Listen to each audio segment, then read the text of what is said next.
మళ్ళీ జన్మ లేకుండా ఉండాలంటే నీకు మార్గం చెప్తున్నాడు.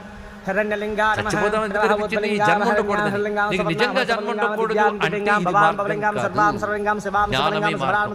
జ్ఞానం పుస్తకాలు చదివితే రాదు, కూర్చుని చర్చ చేస్తే రాదు, అది రిటైర్ అయిపోయినా కానీ టీ తాగుతూ వేదాంతం చదువుదామనుకుంటే రాదు. ఈశ్వరానుగ్రహం వల్లనే జ్ఞానం వస్తుంది. ఈశ్వరానుగ్రహాదేవ పుంసామద్వైతవాసన యమే వేష వృణితే తేన లభ్య. ఈశ్వరుడు అనుగ్రహించాలి, ఆయన అనుగ్రహించే విధంగా నువ్వు తయారు కావాలి. అందుకో పని చేయి, తపస్సు చేయవే.